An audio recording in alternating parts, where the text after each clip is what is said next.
Hello and welcome to the Golf Course Lawn Show. My name is Ron Henry and I'm here to help answer your lawn care questions. Now, if this is the first time you're joining us, welcome. Super happy to have you here. The way this works is really simple. On your screen somewhere, you will see a chat box. In that chat box, you can enter your question, concern, comment of the day, and I work through them in the order that they come in. Now, sometimes I have the answer, sometimes I do not, but either way, we have an awesome time talking about lawn care and sometimes life. Well, guys, gals, spring is officially here. 2026 spring season is here. It is time to get out there in the lawns if you have not been as yet. We got some pictures from some folks of how lawns are growing in. I'll share some pictures of how my Zoysia is doing. Bermuda is also coming in as well too. But overall, it's definitely go time. Looks like only warm weather in the forecast, which is pretty nice. It seems like all the cold stuff is behind us. Hopefully it stays that way. And we're able to get out there and really start enjoying our lawns more. As always, we're coming to you guys live on YouTube as the primary platform, but you can also look at the show on Instagram, Twitter, and Facebook. For Instagram, it's normally just the first hour due to their streaming restrictions. But if you're on Instagram and you're liking what you're hearing and seeing, and you want to come back over to one of the other platforms, you can continue to do that and still be part of the show. All right. With all that said, let's get into it. Let's see what questions or comments we have for the show this evening. We have Mr. Dan Taylor. He says, "Good evening, everyone. Happy Friday. Is it time to put a Celeprint, also Headway G? Don't forget to hit the thumbs up." Great question, Dan. A Celeprint, yes. We are at the point where getting out your insecticide it's a good idea. So I'll show you my basis for that. If you go to the Golf Course Lawn Store, if you go to resources and go to our lawn care schedule, you'll see that for the month of April or early April, it's like late March, early April, you'll see a Celeprint SC or a Celeprint G mentioned.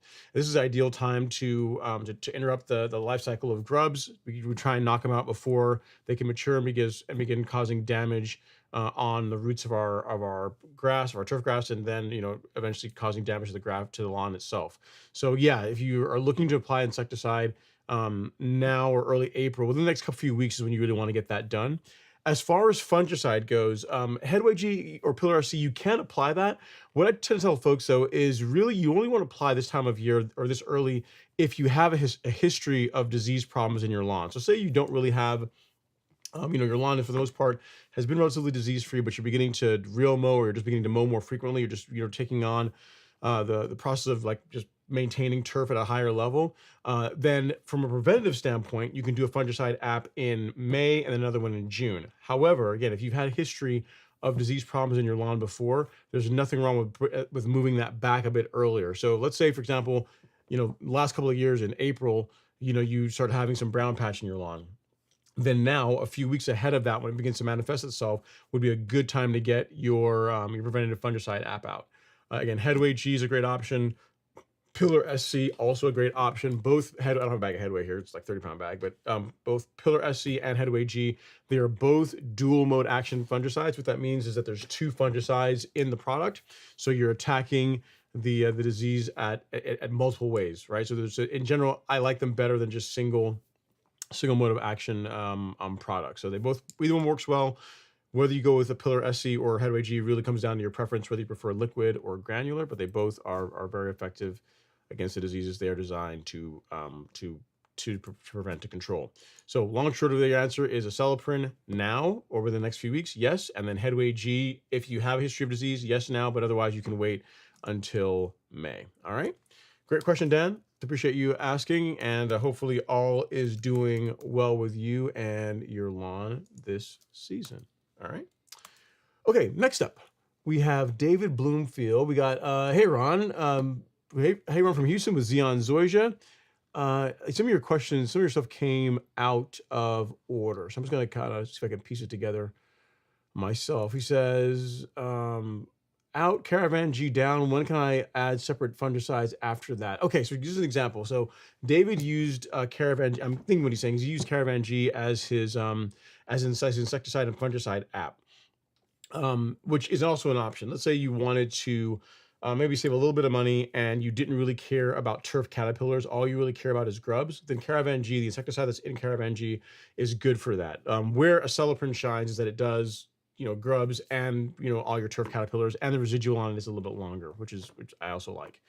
But to answer your question, if you did Caravan G now and say you're going to do a follow-up application of fungicide a month or so from now, I would so we'll call this April for all intents and purposes. Really, the end of April, early May is when you could do either Pillar SC or Headway G. What you would not want to do, and you didn't ask this, David, but I mean, just for anyone else that's watching, if you did Caravan G initially, that's fine, because it has azoxystrobin and an insecticide in it. But what you would not want to do is do Caravan G, say, in April, and then do it again in May, because there's no real need to apply the insecticide like 2 months in a row. So what you'll notice is in our schedule, where do we get to this? Yeah, so in May, you'll see where we make mention of Caravan G. We'll say you can use Caravan G instead of Headway G and acelepryn, because again, Headway G is strictly a fungicide, acelepryn is strictly an insecticide. But then we move into June, you see no mention of Caravan G, because what I'm assuming is that at least if you're following the schedule, you would do Caravan like now or in May, and then your second app is going to be strictly a fungicide. You don't want to use a combination products. Again, there's no need to double up on insecticide apps within 30 days, right? So hope that helps, David. As far as when you would do your fungicide app, again, a month or so after your Caravan app would be ideal. And since you already went with Caravan G, I guess Headway G would be the way to go for you, because you seem to prefer the granular options, right? Again, they both work well. And if you want to go that route, that will work well too. So hopefully that makes sense as far as what I'm explaining, as far as why you would really only do Caravan once in the spring and then switch to strictly a fungicide following up from that. You know what I mean? It's also similar thing too. Let's say you also had, so you weren't using it preventatively. So you went out and you had some large patch in your lawn. You went out and you applied Caravan. And you said, hey, I'm going to control the large patch, and I'm also going to get my insecticide app out. If you were going to do a follow-up application, 14 to 21 days later, which would be a good idea, you would not do Caravan again. You would switch to either Pillar SC or Headway G. You would switch to just strictly a fungicide product. You would not do the insecticide, and you wouldn't do the combination product again a few weeks later. All right. So great question. Hopefully that helps, sir. And you said separate fungicides, and I need to add later. How soon can it be done? Okay, so I think we covered both of that. Appreciate the question. We made it work. We figured it out. I know you're multitasking, but I think I figured out what you're trying to ask, and hopefully that answers your question. All right, Scott Smith is up next. Hit that like button. I appreciate that, Scott. Thanks so much for coming into the live stream and leading the charge. Yeah, we got 45 people here in the live stream so far. And if you've not hit the like button, please do that. It costs you absolutely nothing. It's a free way to support the content, support the channel. Got Two Gun Master here saying TikTok. I guess you were counting down, waiting for the stream to start. But we are here, live and direct, ready to go, right? So that's always good. And then next up, we have the notorious Zaz. He says, "Good evening, Ron. Hope you are doing well." I cannot complain, man. There's always challenges, always trials and tribulations, but we carry on. So sincerely, thank you for all that you do. Question: best fungicide for dollar spot? I mean, best is subjective, but what you're going to want to use is, or I say this, what's commonly used for dollar spot is either propiconazole or tritaconazole. So in Headway, propiconazole is the fungicide that will control dollar spot, and in Pillar SC. In Pillar SC, tritaconazole is the active ingredient for the that will control dollar spot. So in Headway, there's azoxystrobin, and in this it's pyraclostrobin, I think. And they're excellent fungicides, but they're not labeled to control dollar spot. The dollar spot is going to be done by again either by the propiconazole or the tritaconazole that's in Pillar. All right, so pick either one of those. If all you care about, and if you see you had like propiconazole just by itself, because you can get it separately. If you just wanted to do that, you could do that as well too. That's an option for it. But again, just for like broad spectrum control, I like the dual mode products like Pillar or Headway. All right, so hope that helps, sir. Pick one, and hopefully that keeps the dollar spot out of your lawn. On the topic of dollar spot, we talk about that a little bit. If you have a Bermuda or Zoysia lawn, right, and you see the little mycelium, the little spider webs on your lawn in the early morning when there's dew on the lawn, you see little spider webs. In most cases, if you have a lawn that is being well maintained, you're feeding it well, meaning it's being regularly fertilized. In most cases, at least on Bermuda and Zoysia, it's rare for that to actually turn into something, to actually cause damage on your lawn. Now, for cool season grass, yeah, dollar spot can be a lot more aggressive, and you would want to treat that. But for Bermuda lawns, like a lot of lawns in my neighborhood, man, you not quite yet, but if you figure by late April, early May, you're going to start seeing it more and more.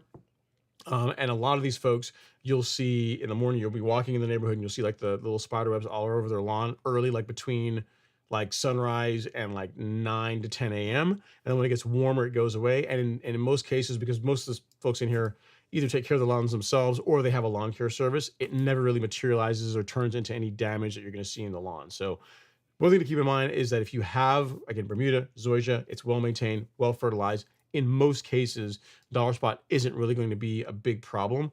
Large patch, brown patch, absolutely. That can absolutely, and is a pretty common issue in those warm season grasses. But dollar spot, typically, again, if you're taking care of your lawn, for the most part, it doesn't normally turn into anything. So I wouldn't be too quick to run out there and smack it with propiconazole if that's the only reason when you're applying fungicide. Okay. All right, next up we have Two Gun Master. He says, "Have you ever burned your Bermuda after dormancy? If so, what were your results? Worth it? I found so much easier, but waiting for the results at my first try this season." I personally have not done that. I have seen it done. I've been present when someone that I know did it, and it worked out well. It worked out okay for them. I mean, in his old house, he did it, and the lawn, it greened up nicely. There was no real issues.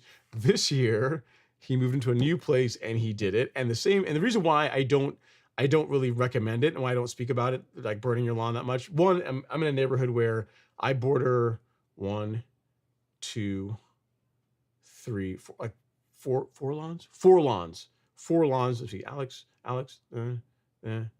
Yeah, there's four lawns that touch my lawn, right? And it's a big lawn. So last thing you'd want is to go out and start a fire, and then it's spread into someone else's lawn and become a big issue. And even though most people don't realize it, like most HOAs do not want you setting your lawn on fire. Like again, the same guy that I know that did it a few years, well, it's probably been almost 10 years now at this point when he did the last time. This year he did it, and the HOA reached out to him saying like, "Hey, dude, what the Hades? Like, you can't burn. You have to. What their wording was is you have to reach out to us to get permission before you burn your lawn," which they're going to deny. They're not going to let you do that because of just safety reasons, and also just from an appearance standpoint, it doesn't look that great after when it's done. Initially, after it's done, I haven't been over by his house yet to see how it's coming back. But to answer your question, if you live out in the country somewhere, or you don't live somewhere where there's an HOA, you don't live in a neighborhood, or you're just rebellious and you want to do what you want to do anyway, the lawn recovers well from it afterwards. Like, you're not going to permanently damage your Bermuda grass. And for many people, burning the lawn is less work. It is definitely less work than scalping and getting all that material out.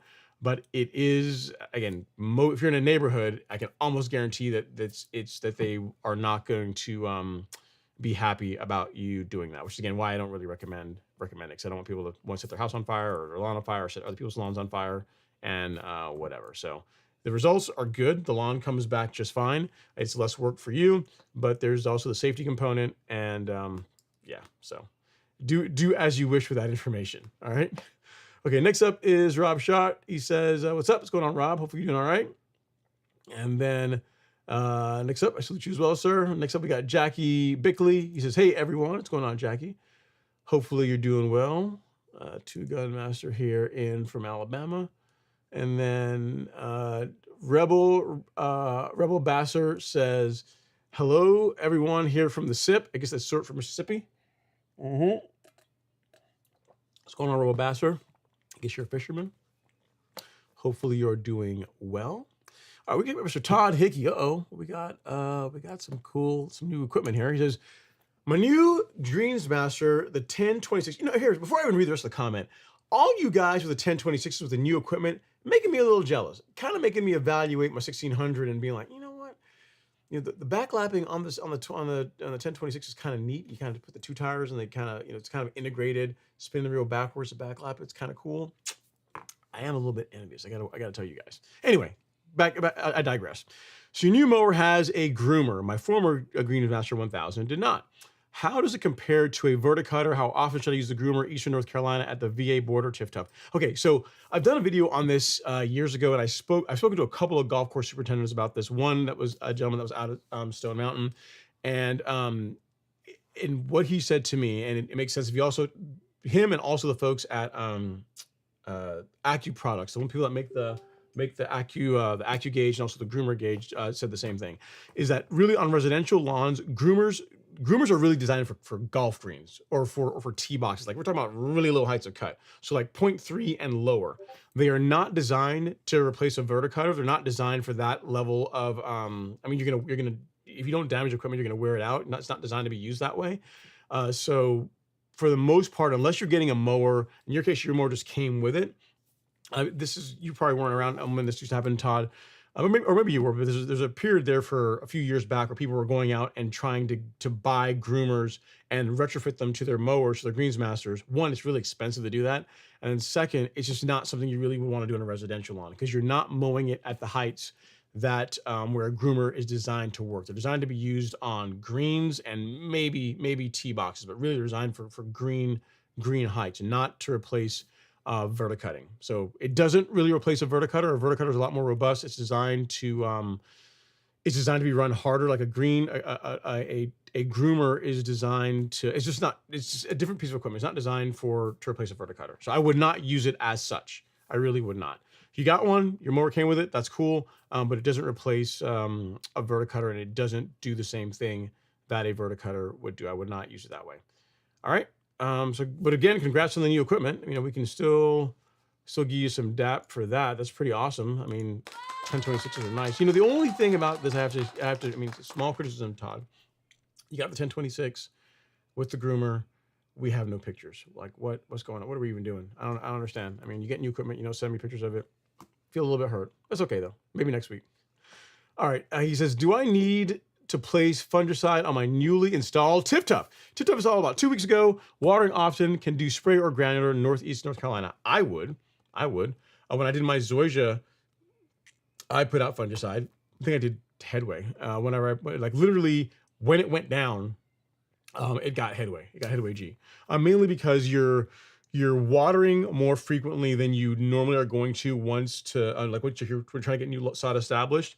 And Bermuda less sensitive to this, but if Zoysia gets has a disease problems, like it just takes so much longer for it to recover from it. I just didn't want to take that chance. So as far as like inexpensive insurance as part of a sodding project, you going out and putting out a fungicide app is not going to hurt anything. There's really only upsides to it. There's really no negative to doing it. So if it were me, yes, I absolutely would. Granular or liquid, doesn't matter. Your choice. Whichever works better for you, whichever's easier for you is what I would do. But yes, doing a fungicide app as part of establishing new sod, especially with something like Zoysia, that's a little more sensitive grass, is a great idea. Great idea. I mean, the only negative to doing it is the cost. It's additional expense, but I mean, it's cheap insurance for, especially given the higher amounts of water that you tend to put on a newly sodded lawn when you're trying to get it established. All right. Hope that helps, Todd. It's a good idea. You know, if you already have both of them, I would just put one out. I really would. It's not going to hurt the lawn at all. It's just again, you spend a lot of money and time and or effort getting a new sod put in. You know, give it a good start. Like, in other words, I'll be honest with you, I would put like putting out a preventative fungicide app on a new lawn ahead of fertilizing it. Like, because most new lawns, I mean, yes, while you can feed them, they don't necessarily need it right away. But I mean, especially if I think you're in Oklahoma, or you're in North Carolina. I'm thinking about someone else that's in Oklahoma. But if you're putting in a new lawn, especially if you're doing it at a time of year when it's getting hotter, like now it wouldn't be so bad. But if you're doing it, say, during late spring, early summer, where you're gonna be watering a lot, then yeah, even then, I really would do a fungicide app. Okay. So I'll tell you, look, when I did my Zoysia, this was the recipe. The area was graded, raked it nice and smooth. I did a really heavy application of carbonized PNG, like on the order of like 2 or 3 bags on the front lawn, which was a pretty heavy app. I did the 14-7-14 fertilizer, or complete 14-7-14, and I did an application of Headway G. Like what I did to the brand new lawn. That's what I did, and it came in beautifully. It got watered a whole lot. I started mowing it 12 days, if memory serves me, after it was sodded, and it's come in quite nice. As a matter of fact, you know what? It's a great segue.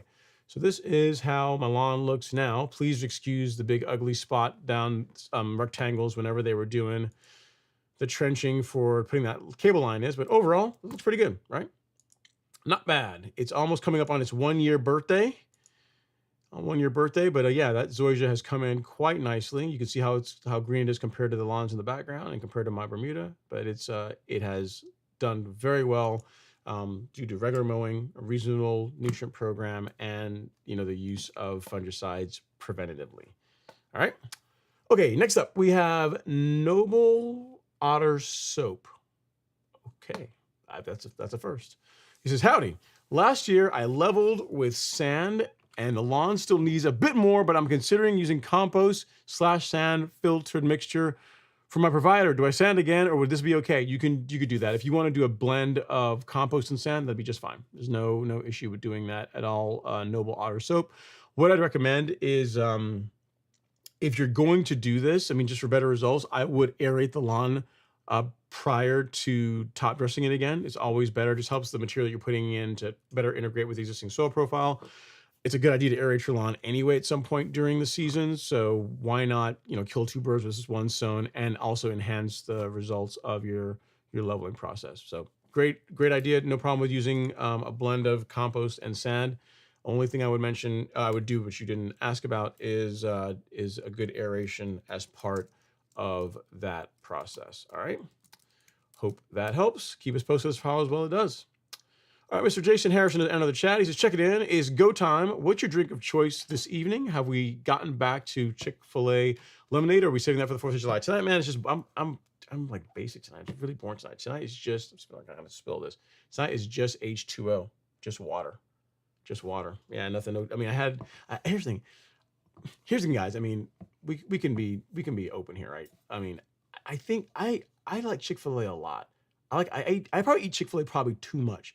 Like my local Chick-fil-A the other day, like I know a lot of the folks that work there, right? And then someone that I didn't even, I mean, I know most of the regulars, like you have the AM squad and then the PM squad. So I go there for breakfast and I go, you know, when you roll up to the Chick-fil-A, if you've ever been to Chick-fil-A, they always ask you, what's your name? What can we get you? And on and on, right? Sauces, this kind of thing. So I roll up and the girl is there, says, hey, Ron, what are we gonna have this, what are we having this morning? And I'm like, you don't, how do you know me like that? How are we on a first name basis? You even ask me what my name is. You got like all these cars that go through, how you know it's me. So I mean, I'm not gonna really slow down, but I just made me question like how often I'm going there. I'm probably going there a bit too much. The fact that people just recognize me and I don't have to, like the first question, they don't even ask me anymore, like, what's your name? They already know who I am, which is not great. So tonight I'm just drinking water, you know, just so I can kind of wean I can cut out, I can pull away from the Chick-fil-A a little bit. I got a gallon of lemonade in the fridge, so I'll drink some of that tomorrow. But tonight it's just water. All right. So yes, thank you for the concern, Jason. So a life goal to not have, do not be on a first name basis with various folks at the Chick-fil-A drive-thru. Is probably not a good thing. All right.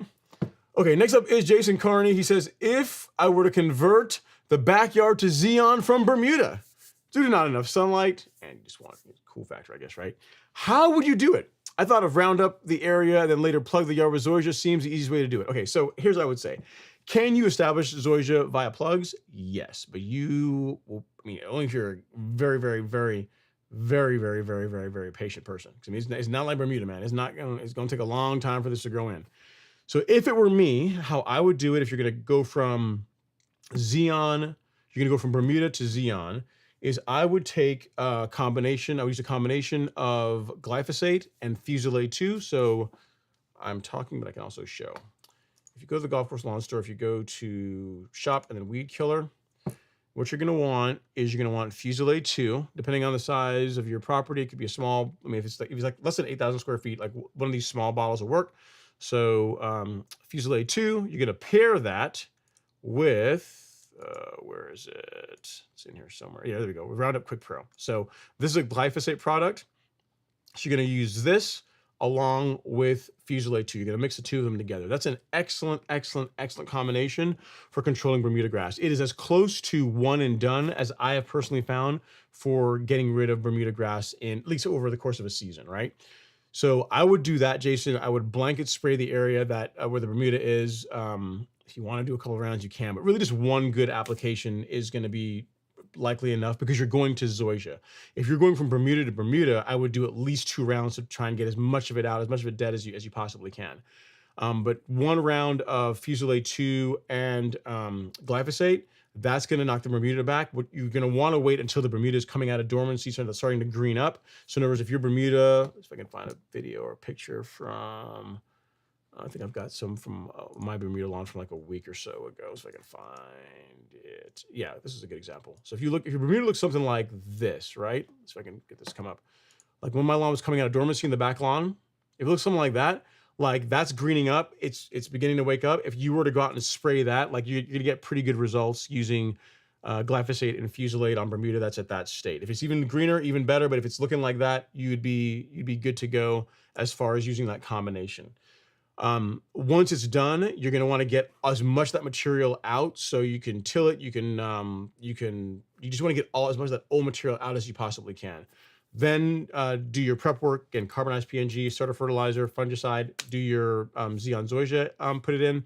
And then what's going to happen, figure a couple of months from now, Bermuda is going to break through. You're going to have a little bit of a breakthrough for that. But that's not going to be an issue because you have Zoysia, you can use recognition. I don't have any Fusilade 2. I don't think I have a bottle up here. I don't have any Fusilade 2. You can use recognition and Fusilade 2, the same herbicide that you use to get rid of the Bermuda grass. When you mix it with recognition, there's a safe in there. There's an ingredient in recognition called mecamifin, which makes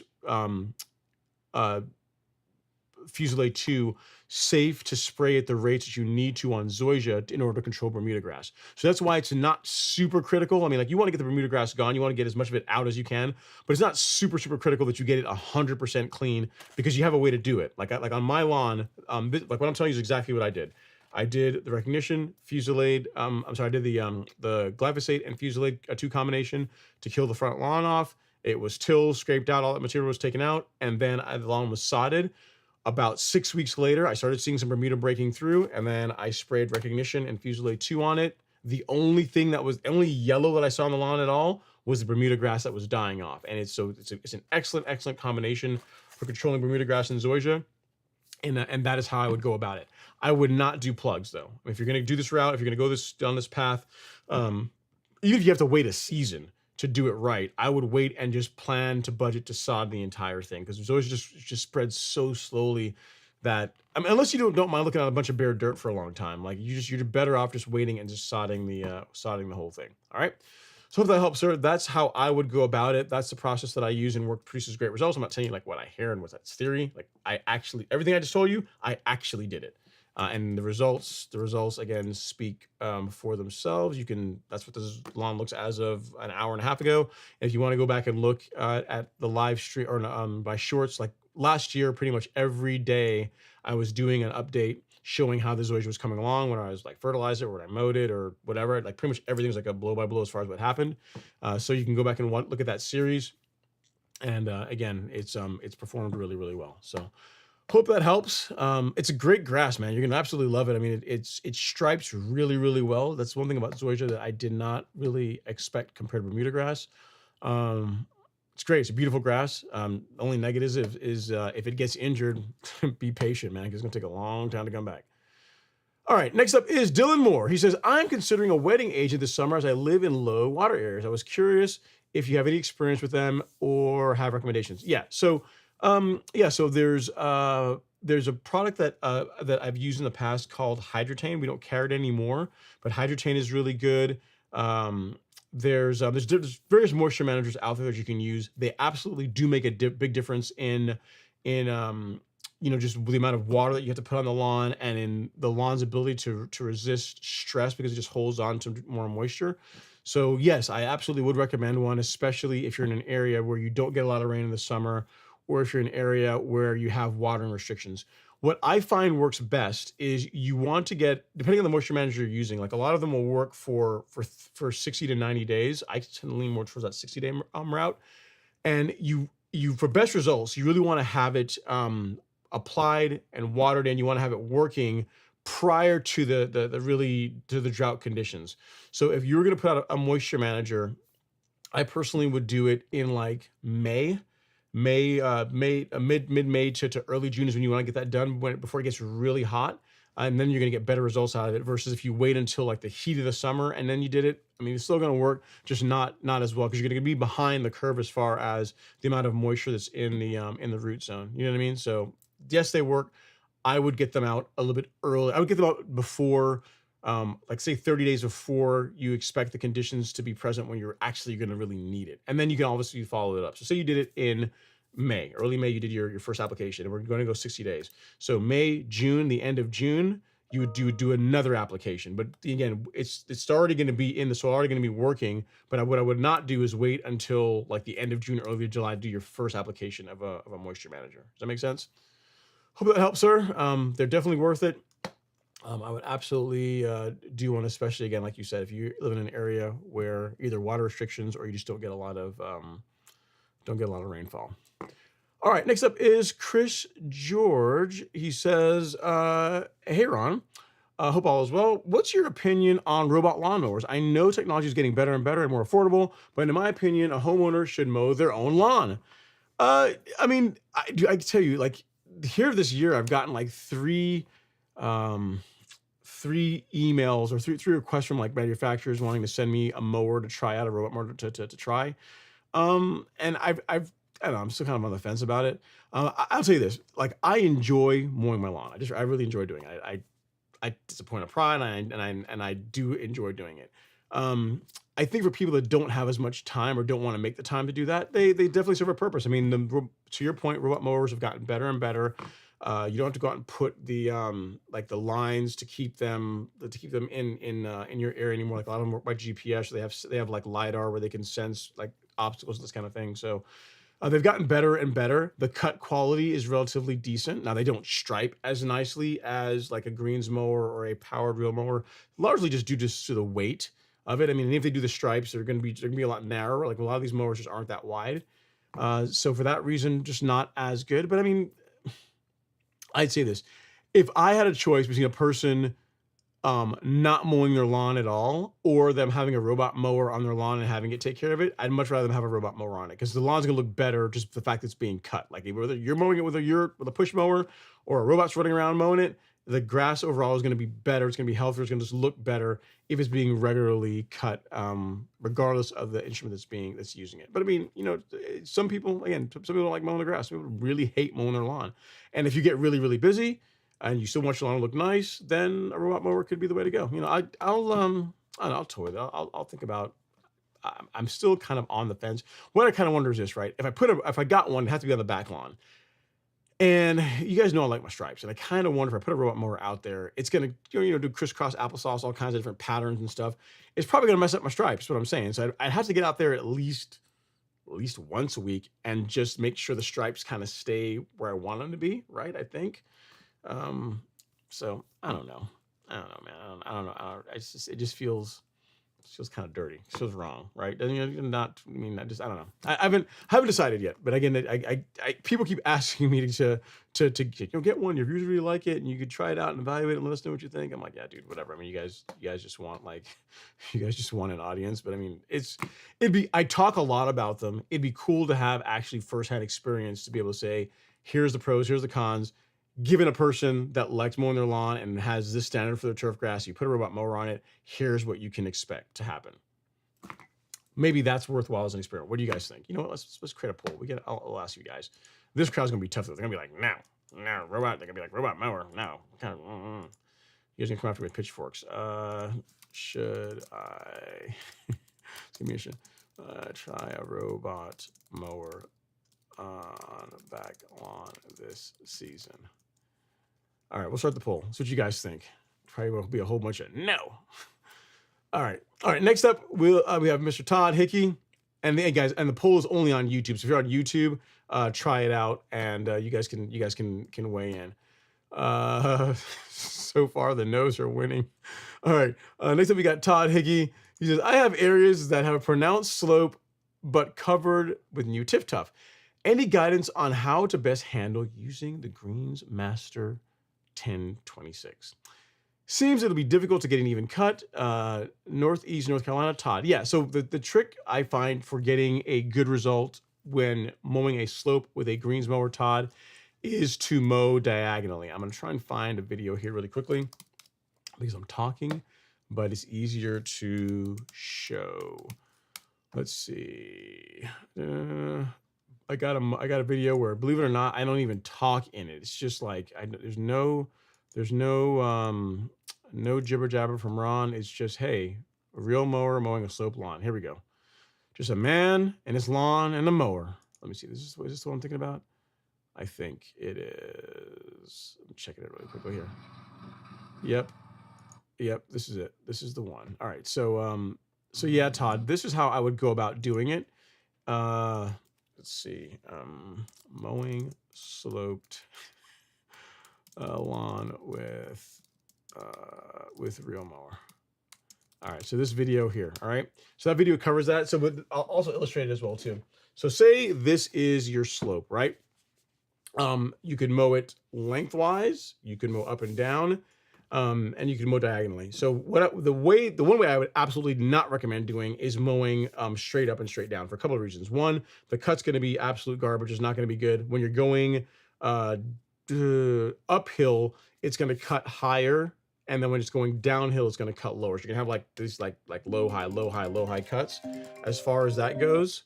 And then as far as and then if also from a safety standpoint, right? If you're going up and down with a heavy reel mower, if you slip and you could hurt yourself. It's just not safe. All right, so there's that.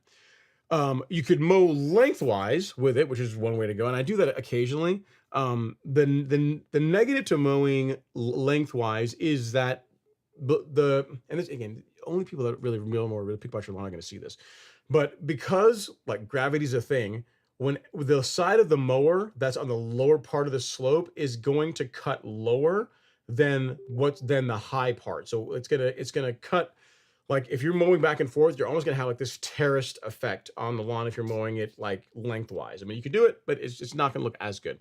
The best way is, and it's kind of illustrated in that video, is to mow diagonally, to mow, to kind of split the difference. Because what you find then is that the weight of the mower is more distributed across the front roller and across the rear drum, and you're going to, in general, get a better cut mowing diagonally. Either way, pick whichever way you want to go. A better cut going diagonally than mowing lengthwise, and definitely better than going up and down. So up and down was definitely be a no-go. I wouldn't recommend that at all. Lengthwise, if you wanted to do that, so you want to double cut it, you could go lengthwise and then finish up with a diagonal. That would be good. I've done that before. But in my opinion, the best cut is produced by diagonal mowing on a slope. All right. So I haven't seen your lawn. I don't know how bad the slope or how much of a slope we're talking about here to see if that's even possible. But just something to consider as far as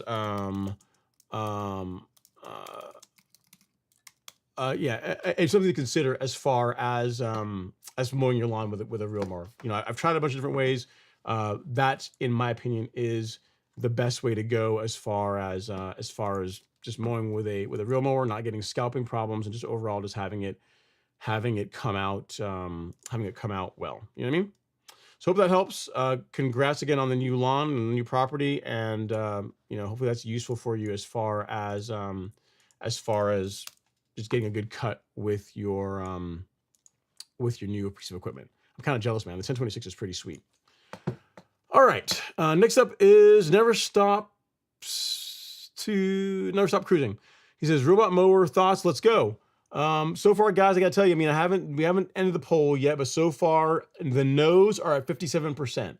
So there's a lot of folks that are somewhat opposed, to the robot mower on the back lawn. So I don't know, so far it's kind of leaning towards that. I guess we're kind of all like-minded here a little bit.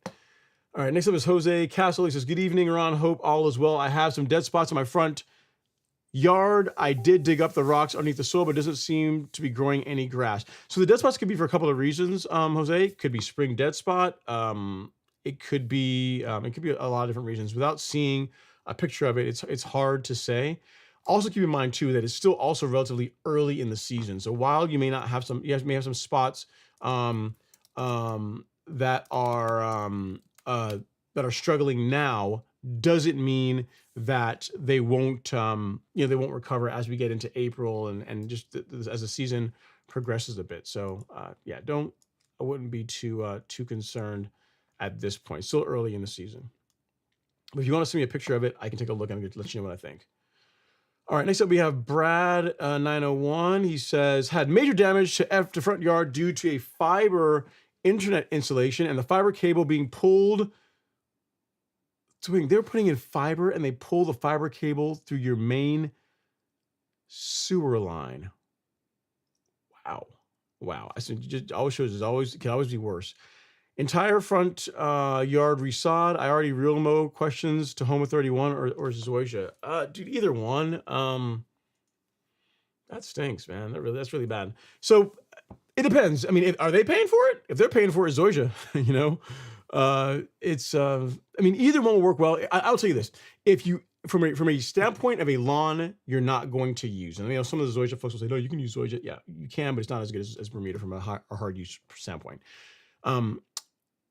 If for a lawn you're going to use, you're going to have people, pets on it. You're going to be out there like playing volleyball and doing you're going to be on the lawn putting some wear on it. Bermuda is a better choice. It just is. From a lawn that you're just going to mow, you'll be on it every now and then, but it's mainly just ornamental. It's just pretty just to look at. Man, it's tough. I gotta tell you, Zoysia is tough to beat. It's a really beautiful grass. The stripes that it produces are like next level. So yeah, and I'll say this: if your lawn was Bermuda already, if you don't have Tahoma 31, you're gonna have to go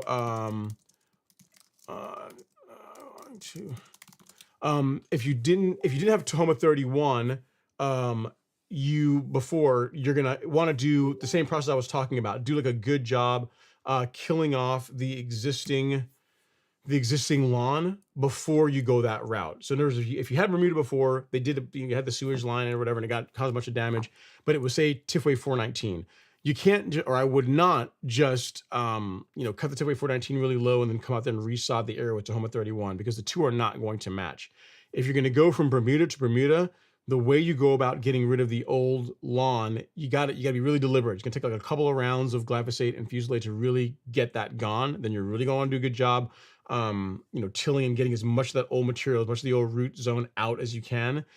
And then you could go to Tahoma 31. Whereas if you went Zoysia, that is less critical, because there's a way to selectively get rid of Bermuda grass in Zoysia. There's not, like currently anyway, a way to selectively get rid of one Bermuda grass cultivar out of another. You know what I mean? It's not like saying if you had like one type of Kentucky bluegrass and you had another type of Kentucky bluegrass and you want to get rid of one but not the other, kind of not really a thing. Same thing when it comes to Bermuda grass. There's not really an easy way to get rid of, say, Tifway 419 in a Tahoma 31 lawn. But if you had Zoysia and you had some of the Bermuda grass, say from before, that was in your lawn before breaking through, there is a way to do that. You can get a Zoysia lawn pretty much clean from other grasses if you want to.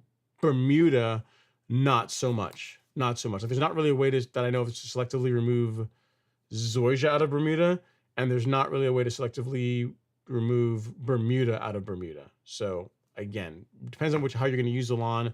If they're paying for it, and if you always want to do Zoysia, then you can. But I mean, it's going to be a lot more expensive too if you're doing it yourself. So all that to say is, it depends, man. Depends on which way you want to go. Which one works well for you. You can't go wrong with Zoysia. It's a beautiful grass. I really, really, really like mine. I like it a lot more than I thought I would, which is not. I mean, just, I actually told me the idea of extending it a little bit more. We'll see though. All right, we'll see. All right. Next up is Fairway Bermuda. He says, "What's up, Ron and everyone? What's going on, Daryl? Hopefully you're doing well, sir. Hopefully your lawn has been coming in well. I'm sure if you made any content this year, Daryl. I haven't seen any notifications from you as far as new videos or anything like that. But yeah, for any of you guys that want to see also a 419 Bermuda lawn, go check out Daryl's channel. He does a pretty good job, and yeah, if you want to support another YouTuber, then he's another guy you can take a look at his content. And Brad said the yard was Tifway. Yes, it was 419. So again, it's if you're going to go to Tahoma 31, just you really got to go through a very deliberate process to get as much of the Tifway 419 out, because if you have some of the 419 growing through the Tahoma, you're going to see the difference, and then there's not really a way to get rid of it. Not an easy way to get rid of it. You know what I mean? Whereas you had Zoysia, whenever the Tifway breaks through, which it will, you have a way to do that. You have a way to control the Bermuda and the Zoysia. So just a consideration. I mean, if you ever wanted some Zoysia in your lawn, and especially again if they're paying for it, because Zoysia is quite a bit more expensive than Bermuda, now might be the time. All right, next up is Morgan. He says, "Hey Ron, here from Atlanta." Or Atlanta, if you're from Atlanta. Do you plan on aerating and applying granular fertilizer at the beginning of April or the middle of the month? Well, I have not aerated yet, but I've already applied granular fertilizer. I've done one application of granular fertilizer this season already. Our 12-0-24 did that in early March, beginning of this month. And do I plan on aerating this year? Yes. Will I fertilize in April? Yes. I'm not sure if I'll do the aeration around when I fertilize, but the lawn will get aerated this year and it will get fertilized this year. But if you say, for example, if you're in Atlanta and you're planning on aerating in say early April, and your first time feeding the lawn is also going to be in early April, then it wouldn't be a bad idea to put those two things together. I would do the aeration first and then fertilize after you are done with aerating. All right. So hope that helps, Morgan. If that helps, it's a good question, sir. I mean, we're getting plenty of temperature here in Georgia, so I imagine your lawn's going to recover pretty quickly from any aeration or any other work you're doing. All right, next up is Ninos Yokohama. He says, "Hello, at Ron Henry. Did you say that the Facebook group is being discontinued? Why is that? Already passed a big like." Yeah, so the Facebook, for the Golf Course Lawn Academy, as far as the social aspect of it, we had it on the Facebook group. It's been moved over to school. So if you were to go to the school group, So in other words, everything you could do on Facebook, you can do on school now, right? And it's just a better platform. Like we can do live streaming on there. We can do like your ability to post whatever content you want is better there. The ability for me to also have all the material for the course there, because before, you had like the Facebook group, and then you also had like the actual course material that was on a different platform. Now it's all in one place. So you got the course material, you got the forums, you got the lawn care schedule. They're all in one place. You don't have to go from like one place to the other. And I think it's personally a better platform school that we're using now instead of Facebook, right? So that's the reasoning behind it. It's more so that I'm not using the old platform that was used for hosting the videos before anymore, and that school can do both, right? I can host the content there for the videos, and then I can also host I can host the course material there, and it also has the forums and everything else that that you guys have, sort of calendar for events, this kind of thing. So all that's like all in one spot. So that is the reason why for that. All right. I'm not sure if I can pull that up. Yeah, because I have it in Chrome. I don't have it saved here. So otherwise I would show you guys. Maybe I can. Maybe I can log in and show it, or show some of it. It's better. It's better than Facebook. Plus it's a platform that is just for this purpose, right? It's just for like education and for collaboration, that type of thing. So in my opinion, it's just a better platform. Let me see if I can probably log in here really quickly, and I can show you guys what I am talking about. Let me see. I think copy. Paste.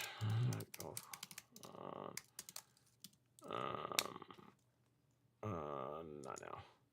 All right. Yep. So what he is asking about, or which are you need, and you should be already on this, Ninos. If you're not, let me know and I'll get you all squared away.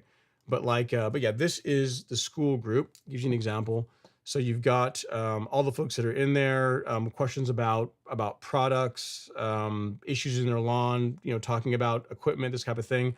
But also under classroom, you actually have the Golf Course Lawn Academy. All that's there, along with it's like the actual course material is here, right? Is all there. Our lawn care calendar for cool season grass, warm season grass is also there. If we're doing, it's also like a competition. So as far as like folks that are most active, you can get awards. So overall, it's just a better platform. It's better for collaboration. But so you got like all the benefits of the Facebook group, and then the classroom, and then calendar with events, and then all this kind of jazz, all that stuff right there. So it's just better in general. So that is the reasoning for that, Ninos. And if you're not on there, just send me an email and I'll make sure you get invited. I sent an email out to everybody that was in the Facebook group, so you guys should have automatically gotten invited. But if you didn't see the email or whatever, just email me and I'll send you an invite and get you in there. All right. So yeah, so hopefully that helps, sir. Hopefully that helps answer your question as to why no more Facebook and why school, the Lawn Legends group, is the way. All right. Okay, next up is Anthony Velez. He says, "Hey Ron, I'm thinking about going Stadium Zoysia from Tiffway 419. Why not Xeon, man? Xeon is so cool. Anyway, whatever. I got Common Everywhere and Kikuyu Grass too. What would be the best process in doing this? 1,100 square feet. I mean, the same way that I already described a couple of times tonight. So you're going to want to use glyphosate and I like Fusilade too. So you got the Tiffway 419. Yeah, so glyphosate, Fusilade 2, same thing. I would blanket spray the area that you're planning on getting rid of that particular grass. You're going to want to, that's interesting. If you're going to be putting the Xeon where the Kikuyu grass is, you're going to want to do a couple of rounds to get that out as much as you can. Because it's not, I'm trying to think if there's another herbicide I'm not sure if you can use quinclorac on Kikuyu. I'm trying to think, because recognition in Fusilade is safe for Bermuda, is safe for Zoysia, for St. Augustine, and Kikuyu grass. So believe it or not, people that have Kikuyu that want to get rid of Bermuda, they can use this combination for that. So what I'm trying to think ahead of is if you were to get rid of the Bermuda and the Kikuyu and you went with Zoysia, what means we're going to have to control any Kikuyu grass breakthrough that you might get. I wonder if quinclorac We'll do it. I think quinclorac will do kikuyu grass. Let me look here. Okay. But yes, but I mean, the long short of it is, if you want to do that, that would be an option. Anthony. But I'm looking for a way to selectively.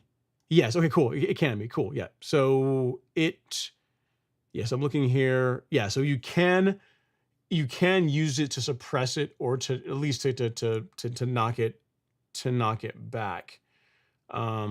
How well it works, it left to be seen. But yeah, what I'm looking for is anytime you have a lawn, right, and you're going from one type of grass to another type of grass, I always assume that the old grass is going to rear its ugly head again. So I'm trying to think of, like, if we're going from kikuyu and tifway to zoysia, the Bermuda aspect of it is easy to manage. How do we make sure that if we have any kikuyu grass breakthrough, how we manage that? And it sounds like quinclorac, maybe there's other herbicides we can use too, are a way to selectively keep that out of your zoysia. So sounds like a plan, Anthony. Yeah, if you want to do that, go for it. But again, it would just be a glyphosate product, a glyphosate and Fusilade 2, and then again, get rid of all the old material, till it out, do a good job preparing it, and then sod with whatever zoysia variety you decide you want to go with. All right. So hope that helps. Great question. Okay. Next up, we have Fong Win. He says, what have you heard about the California Trimmer Catalyst compared to the Revolution 20? I'm leaning towards the Catalyst due to the cartridge set. There's people that have the Catalyst and they seem to like it, and there's people that have the Revolution that seem to like it too. I've never used the Catalyst in person myself to be able to have an informed opinion about the mower. So I can't really say yay, nay, how well it cuts, how robust it is, how easy it is to use the cartridge system. I mean, cartridge systems are cool, and it's like a multi-tool, like a Swiss Army knife. You can verticut with it, you can turf rake, you can mow with it. So it's kind of cool to have all those tools in one. And from a standpoint of having a tool you can verticut with and have all the debris and trash go in a grass catcher, that is an amazing feature to have. So without even having seen one, I mean, if you're actually going to do it, if you're someone that plans to verticut your lawn, then having the Catalyst makes a lot of sense. I don't know how well it cuts compared again to the Revolutions. I've never actually used one, and again, I don't know how well the build quality is again compared to the Revolution. But there are some benefits to having the ability to verticut your lawn. So either way will work. What I would tell you is, if they're set up properly and they're kept sharp, pretty much any reel mower is going to do a pretty good job cutting when you're in that category.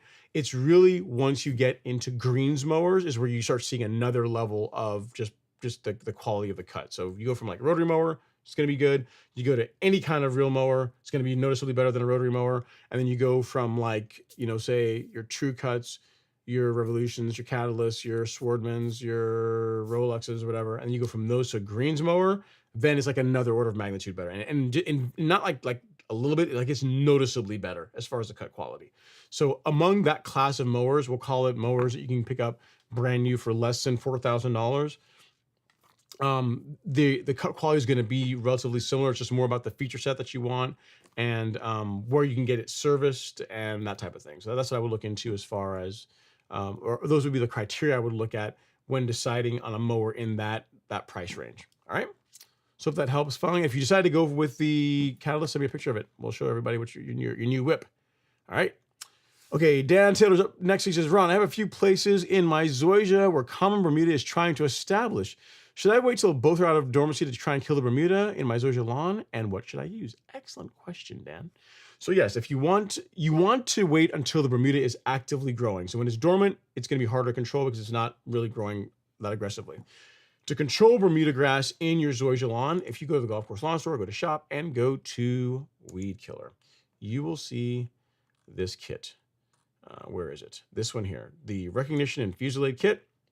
Depending on the size of your lawn, you can probably get the small one, but this comes with Recognition, a small amount, and Fusilade 2, enough to do 15,000 square feet. So enough Recognition and the Fusilade 2, along with dye and surfactant, and this will selectively remove the Bermuda grass out of your zoysia lawn. Your zoysia will be just fine. It's the Bermuda grass that will remove, and again, we get rave reviews, rave results on this product. It works really, really, really well. because to answer your question as far as them being out of dormancy, remember, we're treating Bermuda grass as a weed in this case. Pains my heart to say it, but yeah, that's what's happening, right? Bermuda grass is being treated as a weed. So as such, herbicides are going to work better whenever the plant you're trying to control is actively growing. So if your Bermuda's in dormancy right now, not the time to really go after it with like recognition and Fungicide. Like once it's greening up, once it's coming out of dormancy, trying to find its way in the world, then if you want to hit it with a recognition and Fungicide, that's when you're going to get better results. You got plenty of time this season. So even if you got the kit, you got, the recognition and Fungicide, and you waited a few weeks to do it, that's going to be fine. I will tell you, I did my Zoysia in early April, and it was like mid-May is when I sprayed a recognition and Fungicide to get rid of the Bermuda grass that was breaking through. And the Zoysia tolerated it just fine. This is like, again, 6-week-old Zoysia. It was no problem at all. It was a thing of beauty. And the Bermuda grass was died off really, really nicely. So this kit absolutely works. It's really, really, I mean, Syngenta should really do a better job marketing. I mean, they talk about it some, but that combination is really, really good. Like what Celsius and Certainty are to Bermuda grass and Zoysia grass and St. Augustine grass for controlling a broad variety of weeds, while minimizing any kind of injury to your desirable grass. Like recognition and Fungicide is like that for Zoysia. Like on my lawn, again, my lawn was like 6 weeks old, not really that well established. The Bermuda grass, it absolutely ate it up, and the Zoysia, you couldn't even tell anything even happened. So it was it's a really, really good product. Highly recommend it if you're looking to control Bermuda grass in your Zoysia lawn. So you can get that.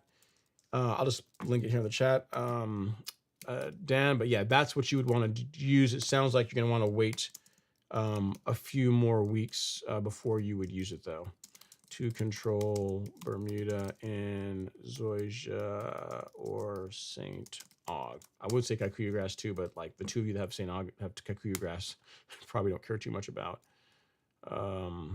keeping Bermuda grass out of it. Control. There we go.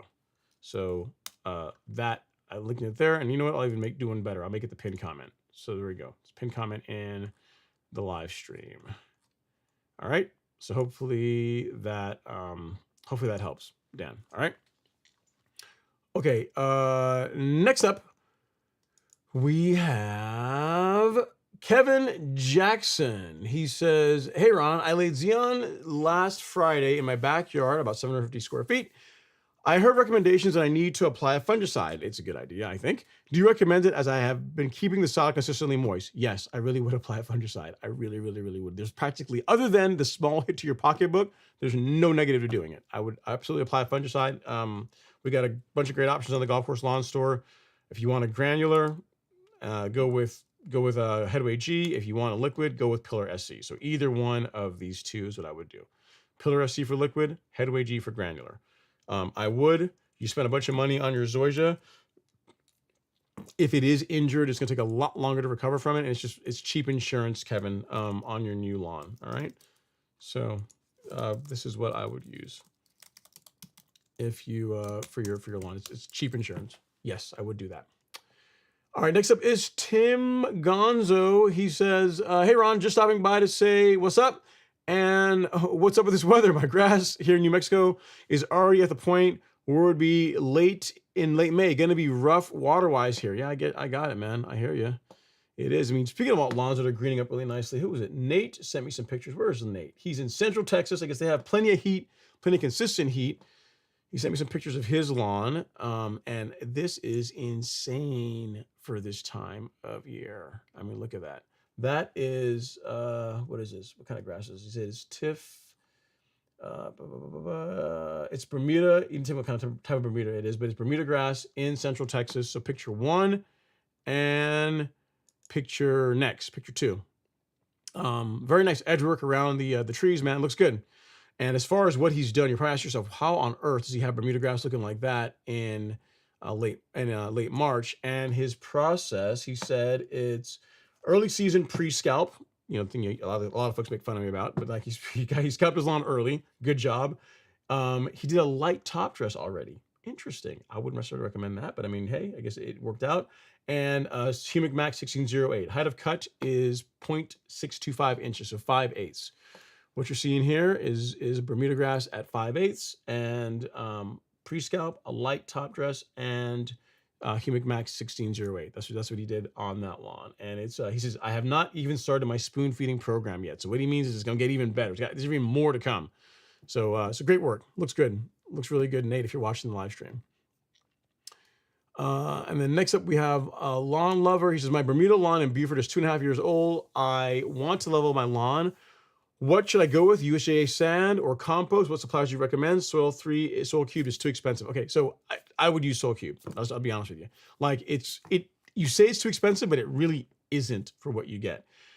There's tons of services around here where you can get like I guess you can get river sand or most places if you're in the Beaufort area, if you just ask like a top dressing place for river sand, they'll send you some stuff.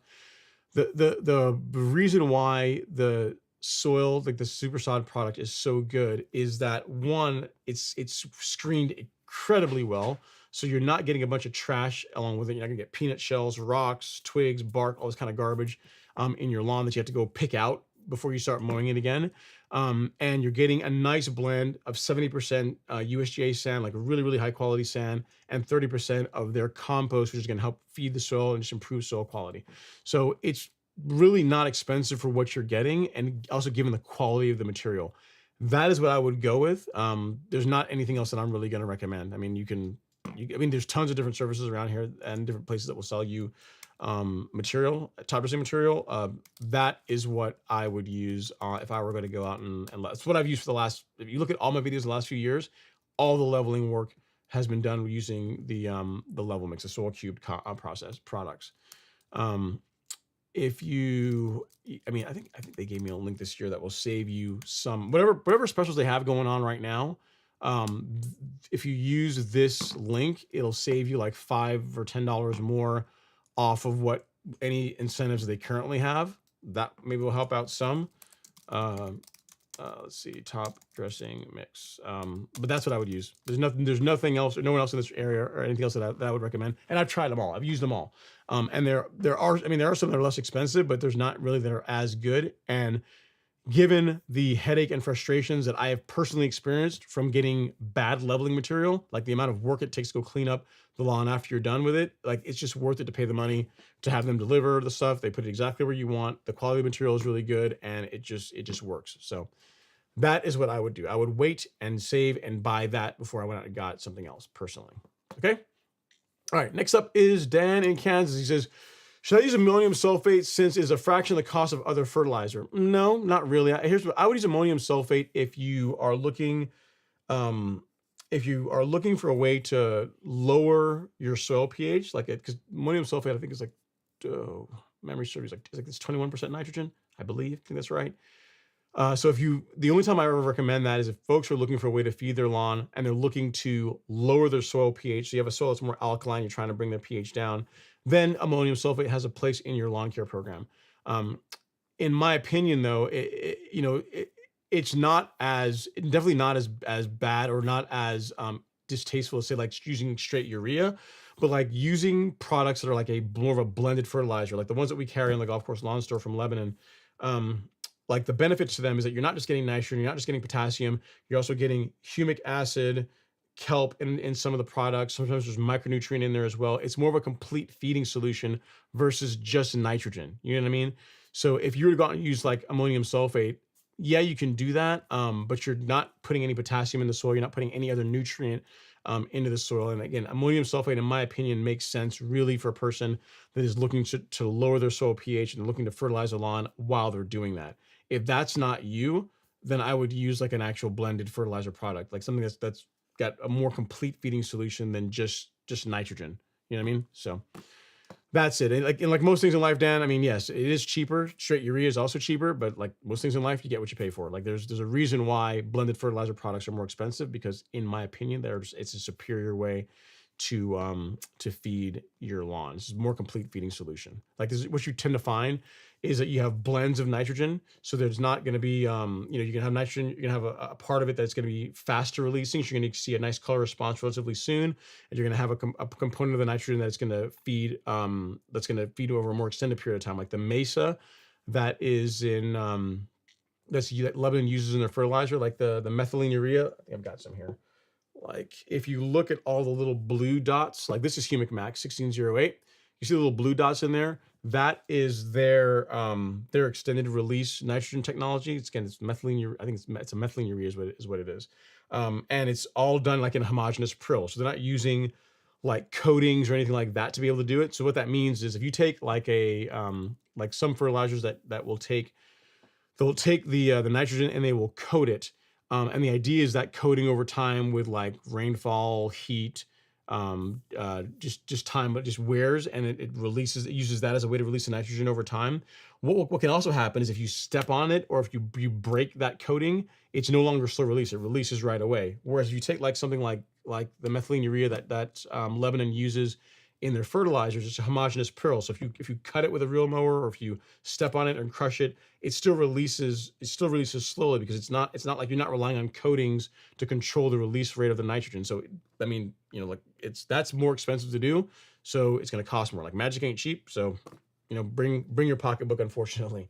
So to answer your question, is it cheaper? Yes. Is it the same? But you're not comparing two things. You're comparing, if all you're looking at it from a standpoint of nitrogen, ammonium sulfate is not the same thing as like a blended fertilizer like the ones that we carry on the golf course launcher. They're completely different classes of products. So for that reason, that's why I personally I wouldn't recommend them. And they're not really, one is not a substitute, like the AS is not a substitute for the blended fertilizers. Okay.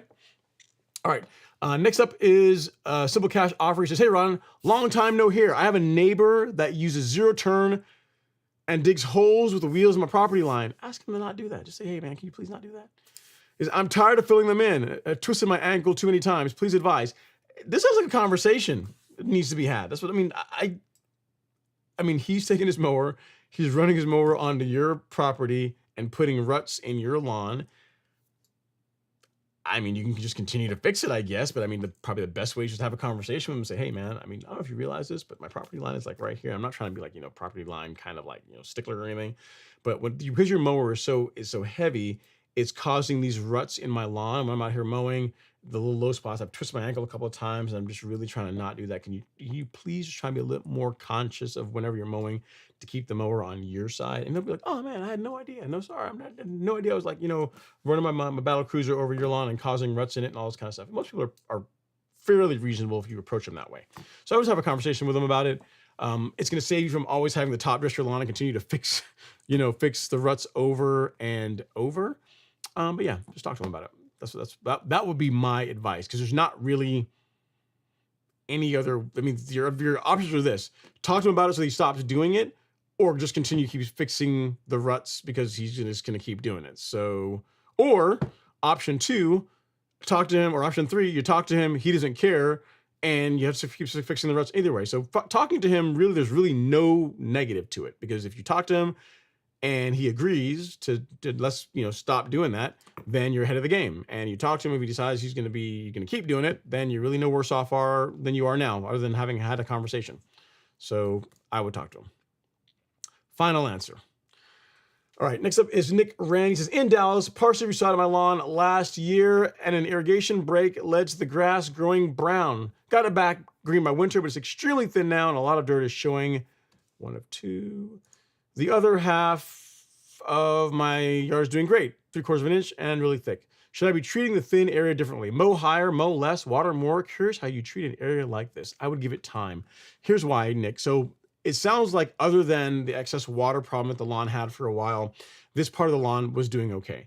You fixed the problem later in the season, which is, you said you're in Dallas. So I'm guessing this is probably like Bermuda or Zoysia or St. Augustine. You fix the issue at a time of the year when the grasses that typically grow well in Dallas are not growing very aggressively. So when we get into, now that we're getting into April, we're getting into the hotter time of the year, it's more than likely that area is going to recover. It's going to come back. So I would wait. I would just be patient and give it time and see how it does. I would continue to mow it like you're mowing the rest of the lawn.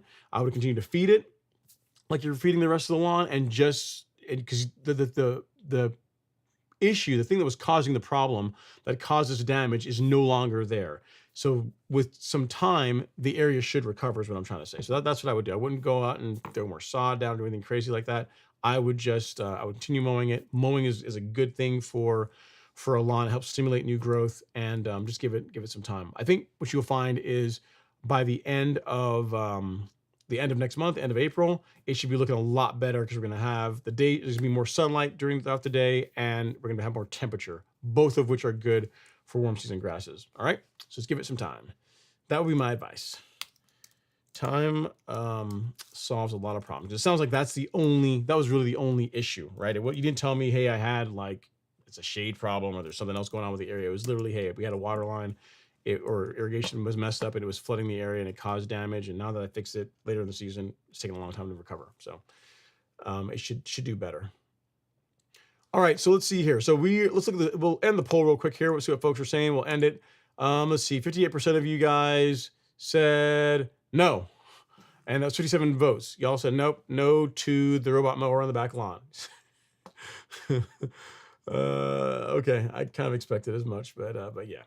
All right, Never Stop Cruising says, I'm thinking the lawn has to look better with a robot mower because it's constantly being cut, especially compared to a lawn being cut once a week with a rotary mower.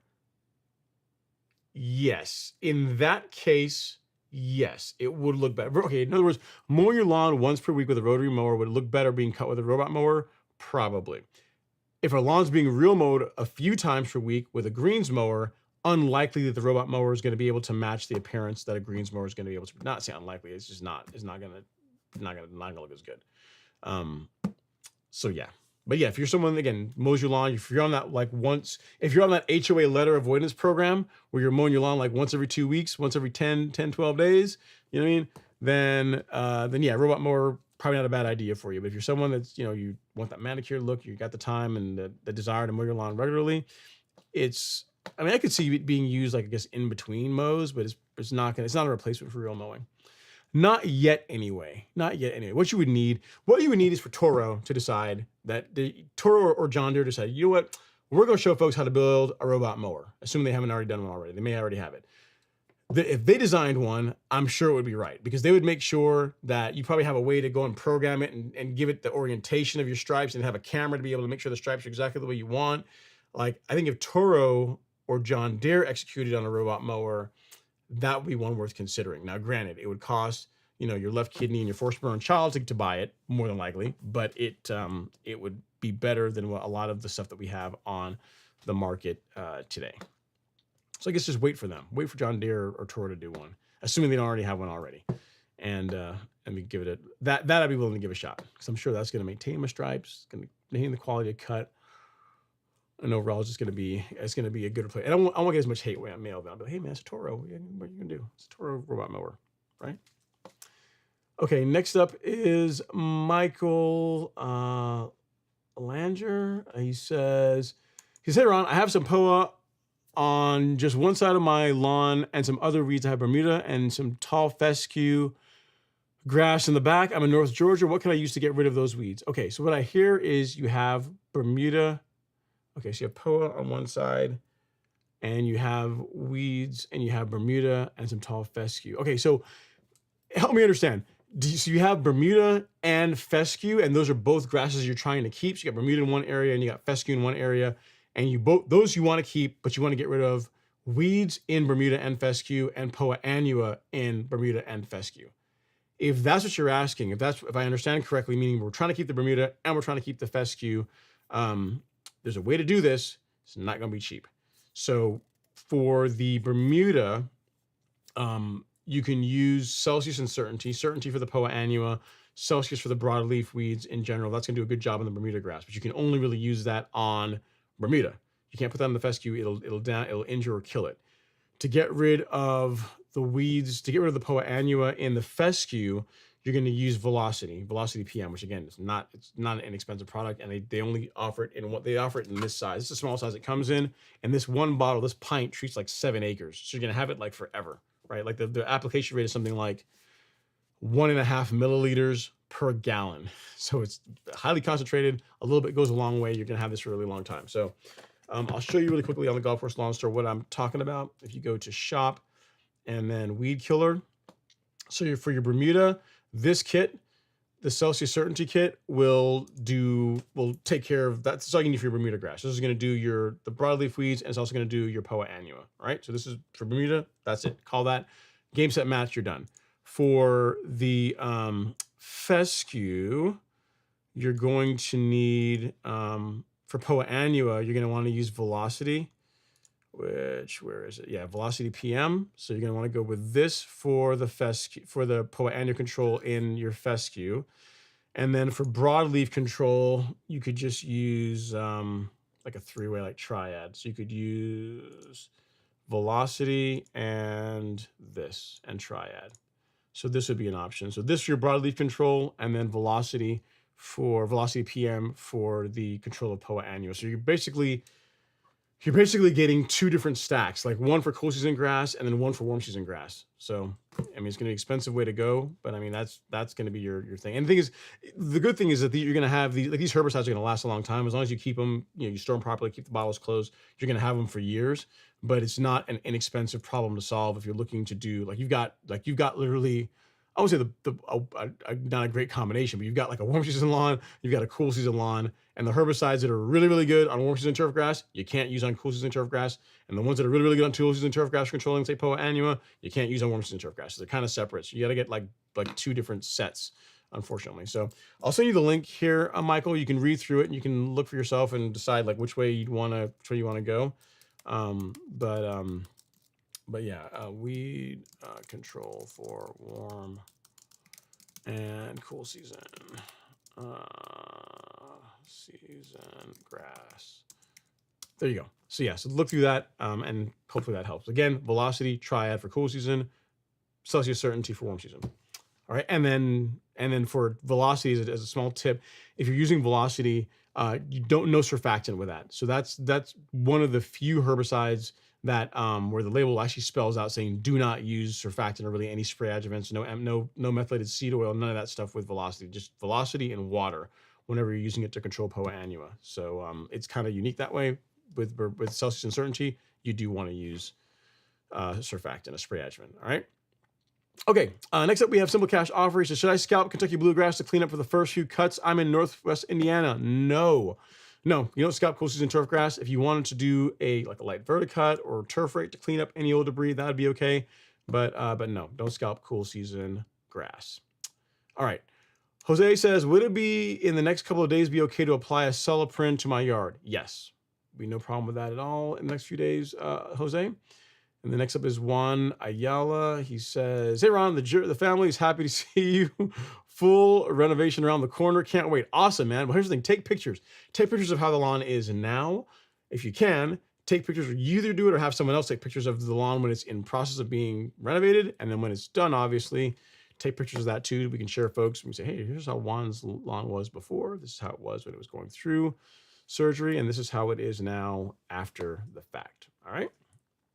Okay. Next up is Aaron Surratt. He says, hey, Ron, I think I have fungus. Texas and Zoysia. Oh, heaven help you, boy. Zoysia and disease. That's not good. Grass is greening up except for a donut-shaped brown spot in the middle of the lawn of the yard. Sounds like large patch or brown patch. Can you do anything about existing fungus, or is it a waiting game? Yeah, so what you can do is you can apply fungicide. I would do that. That's going to arrest the spread of it, help prevent it from getting worse. And then the recovery is a waiting game. Yes, the lawn recovering from the damage, you just got to wait that out. But if it's early enough in the season and you're seeing this, you're seeing it's getting worse, then you absolutely want to go and get a fungicide out now. I would apply one, let's say, so you ordered one from us, you got it a couple of days, you'd apply it, and then 14 to 21 days later, apply again. And then it's just a waiting game. Just give it time, and the lawn will recover over time from the damage. To give you an example of what I'm talking about, if you go to Golf Course Lawn Store, go to shop, go to Fungicide, Insecticide. I think I have this for Headway. This is like my lawn, it's like probably 4 or 5 years ago. So if you look at that, right? Some of you guys may have that in your lawn right now, right? So large patch, yay for that. So this is like 2 weeks before Headway G was applied, and pay attention to the shape of it. If you look a couple of weeks later, you look closely, you can still make out where it was. So that's before, and then this is 2 weeks after. You can still kind of see the ring, sort of like the lawn is recovering. Like the disease, the problem is not getting any worse. But it's not like fertilizer. You apply it and it just makes the grass green and it all goes away. It's going to arrest the spread of the disease. It's not going to allow it to really get to spread any more or get any worse. And then over time, the lawn is going to heal, kind of like what you're seeing here. And this is a Bermuda lawn, and you can see from then when it was applied to 2 weeks later, how it can recover. We had some other folks too. This was a person with a cool season lawn where they had it before, and then 3 weeks later, how it looked after headway. So before headway, see, that was pretty nasty, and then how it looked afterwards, as the lawn had the opportunity to recover. So I would apply a fungicide. I absolutely would do that. Headway is a great choice. Pillar SC is a great choice. Just pick one, depending on whether you like liquid or granular, and then follow up 14 to 21 days later, and then just wait. That would be my recommendation for you, Aaron. All right. Fungicides. And again, you can find them in the Golf Course Lawn Store under our fungicide and insecticide section. All right, next up we got Nuffets. He says, Ron, we got rain coming Thursday morning. I'm off Monday and need to throw down my second app of pre-emergent. That'll be fine, Shirley. Yep, it should be fine. I know it's not ideal, but I did my first in February and it was perfect. Why is it? Why would it not be ideal? I mean, if your calendar has you doing your second pre-emergent app in early April, and it's going to rain in early April, then I would do that. I mean, I would absolutely. Let's say your plan was to do it next weekend, which would be like April 3rd or 4th or whatever it is, right? I would absolutely move it up like 2-3 days to take advantage of the free rainfall to water it in. Yeah, I would do that. If that's your plan. I would absolutely make use of free rainfall to water the pre-emergent in. All right, next up is Devin. He says, what's up, Ron? Looking forward to seeing some great turf talk. Punched, V-cut, and top dressed the lawn last week. We'll have some good content to share next time I'm on. Lawn and course. Awesome. Love it. Love to hear that, Devin. Glad to hear all is going well with you. And now you're out there doing the work, making turf grass look its absolute best. Pretty cool stuff. All right, next up we got Justin King. He says, hey, Ron and lawn freaks. Hope all are doing well. Yeah, man, we're hanging in there. We're not doing bad. Can't complain. Cannot complain. No one would listen anyway, right? So yeah. And let's see what other questions or comments we have. We might be winding down. I think C. Bender is up next. Might be our last comment of the evening. Kind of a shorter show tonight. He says, hey, Ron, how'd that hard freeze treat your grasses? Just fine. It's slowed down a little bit, but then it's back in full swing. All the warm season on Cobb and Cherokee line got knocked back to sleep, just coming back now. Yeah, when you say knocked to sleep, like last week it got cold, and now it's going to be back. It's fine. I mean, it's a temporary thing. And if I look at the forecast, we don't have, let's see, next 10 day. Yeah, there's no cold weather. I mean, the coolest is Sunday, and the low is like 37 degrees is the low on Sunday. But other than that, it's like 50, 55. The low, I'm talking about 55, 57, 59. So yeah, and then the highs are in the, today was 83 degrees, high 60s, 70s, 80s, 70s. So yeah.